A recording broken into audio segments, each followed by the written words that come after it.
भ्रष्टाचार भ्रष्टाचार भ्रष्टाचार भ्रष्टाचार रुकने का नाम नहीं ले रहा है। ग्राम पंचायत एकोड़ी में लगभग कई दिनों से भ्रष्टाचार चल रहा था। उसी को देखते हुए पूर्व पंचायत समिति सदस्य उन्होंने जो है इस भ्रष्टाचार को खुलासा करने के लिए लगभग पानी की टंकी पे चढ़े, उसके बावजूद भी उनको न्याय नहीं मिला। इसीलिए वह लगभग आमरण अनशन की तैयारी करी और ग्राम पंचायत के परिसर में लगभग 15 दिन से आमरण अनशन पर बैठे और आज उनको जो है एक अहवाल दिया गया है। आइए जानेंगे इस अहवाल में किस प्रकार की कार्रवाई का उल्लेख किया गया है, वो जानने का प्रयास करेंगे।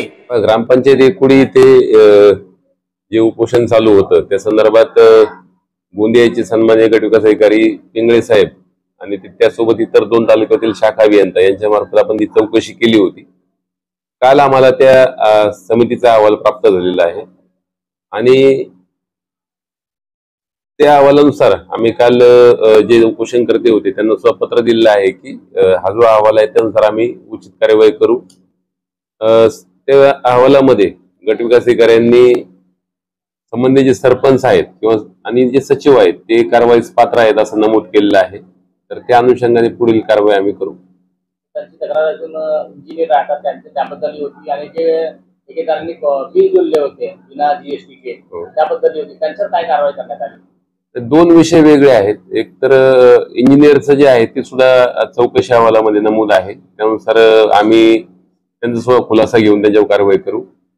आणि जीएसटीचा जो विषय आहे तो आपल्या चौकशी अहवालामध्ये नाही। जीएसटी हा एक वेगळा डिपार्टमेंट आहे, त्यांच्या मार्फत त्यांनी ऑलरेडी तिकडे ऍप्लिकेशन दिलेलं आहे, तर त्याची चौकशी तिकडनं होणं अपेक्षित आहे। तर सर्व ग्रामपंचायतच्या सचिवांना काय आवाहन करा या प्रकारचे भ्रष्टाचाराचे तक्रार समोर येत आहे, तर त्या सचिवांना काय आवाहन करा या प्रकारे?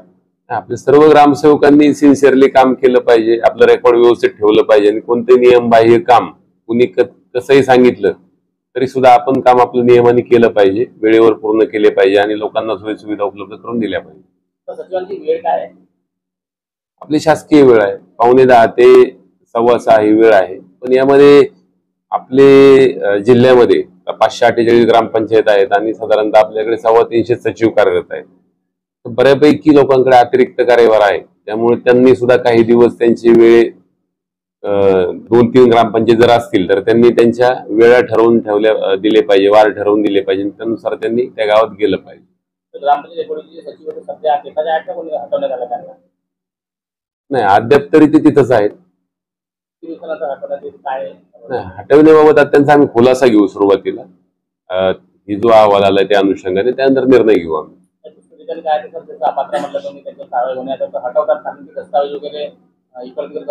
नाही, घेऊ आम्ही निर्णय घेऊ त्याच्यावर।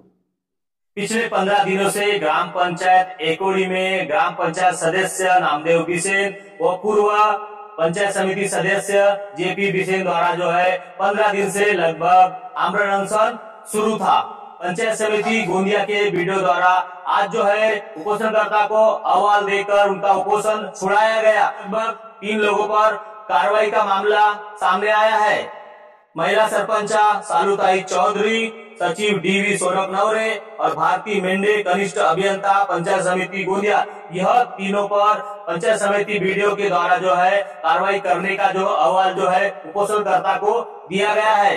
लगभग यह तीनों जो है सरपंचा, सचिव और कनिष्ठ अभियंता पर लगभग उन्होंने कार्रवाई करने का जो अहवाल दिया गया। उसी तरह अगर देखें तो ग्राम पंचायत एकोड़ी में कई लगभग जो बिल दिए गए हैं बिना जीएसटी के, इसकी जीएसटी लैप्स होने के बाद भी उस पर भी जीएसटी विभाग ने लगभग कई रुपए का फाइन की जो चर्चा है शुरू है। लगभग आने वाले समय में जैसे ही जीएसटी विभाग से कोई पत्र जारी होगा या जीएसटी विभाग के कोई अधिकारी से जानकारी मिलेंगी तो वो भी दिखाएंगे कि किस प्रकार का उनके ऊपर फाइन किया गया है और उनको इस बार आगे में क्या सूचना दी गई है। तब तक के बने रहे इस प्रकार की खबर देखने के लिए। मैं नीला न्यूज़ प्रभात मीडिया एकोड़ी गोंदिया।